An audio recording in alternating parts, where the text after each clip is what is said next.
जय हिंद। मैं अविनाश पाठक और आज हम चर्चा कर रहे हैं स्वामी दयानंद सरस्वती के बारे में, जिन्होंने कहा था वेदों की ओर लौटो।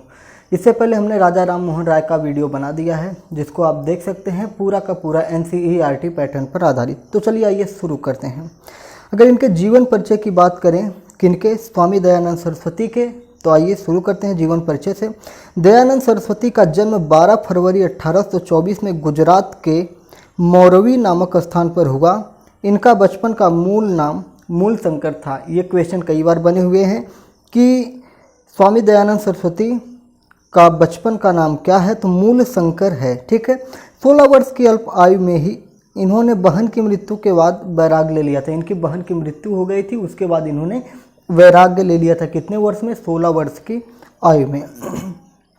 24 वर्ष की अवस्था में इन्होंने दंडी स्वामी पूर्णानंद से दीक्षा ग्रहण की। उन्होंने ही मूल शंकर का नाम स्वामी दयानंद सरस्वती रखा।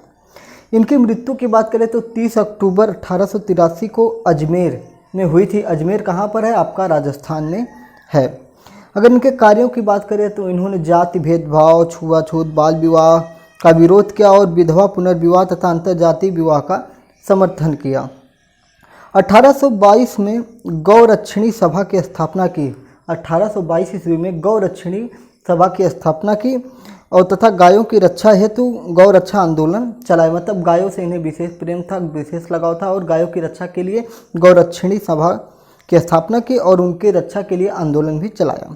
प्रथम सुधारक बने जिन्होंने शूद्रों व स्त्रियों की शिक्षा एवं वेद पढ़ने हेतु आंदोलन चलाया।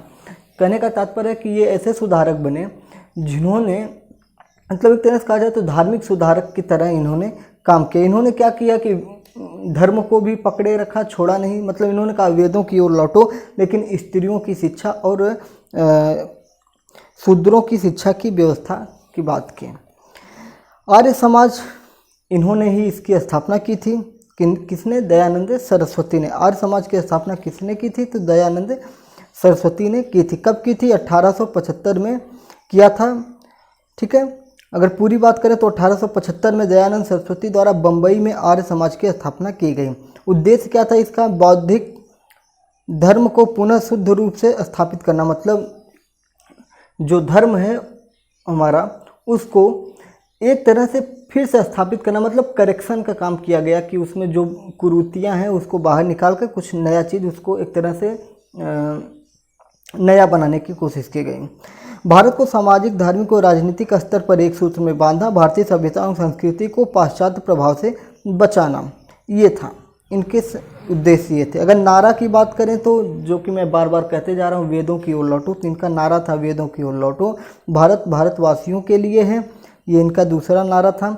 कालांतर में आर्य समाज 2 गुटों में विभाजित हो गया, जिसमें एक गुट रूढ़ी हिंदीवादी एवं दूसरा पाश्चात्य समर्थक बन गया। मतलब इस समय दो गुट हैं इनके, रूढ़ी हिंदीवादी और दूसरा पाश्चात्य समर्थक हैं।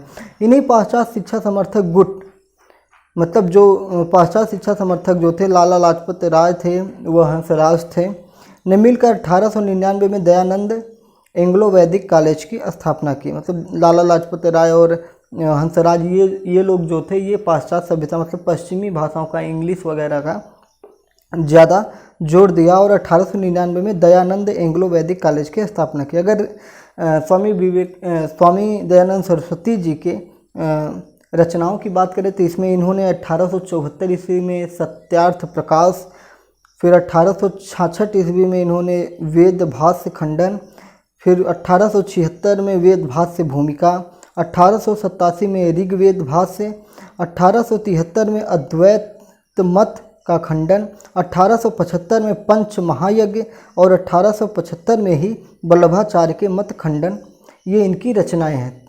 इसमें इम्पॉर्टेंट आपका है सत्यार्थ प्रकाश, ऋग्वेद भाष्य और पंच महायज्ञ। ये आपके 3 बहुत ही महत्वपूर्ण है, जिसमें सबसे ज़्यादा अगर महत्वपूर्ण की बात करें तो जो परीक्षाओं में बार बार पूछा गया तो सत्यार्थ प्रकाश है, जिसको बार बार पूछा गया है। और पूछा गया आर्य समाज की स्थापना किसने की है? तो दयानंद सरस्वती ने की है। सत्यार्थ प्रकाश किसकी रचना है? तो दयानंद सरस्वती की रचना है। तो ये NCERT पर आधारित जो महत्वपूर्ण प्रश्न थे उनको हमने यहाँ पर लिया। चैनल को सब्सक्राइब कर लीजिए। समाज सुधारक इस समय चल रहा है, सामाजिक अध्ययन, सामाजिक विज्ञान, सोशल स्टडीज, सोशल साइंस, जो भी कहिए, हिंदी में कहिए या इंग्लिश में, ये सब एक ही है। इसको जीके जीएस के भी दृष्टि से आप समझ सकते हैं। जय हिंद।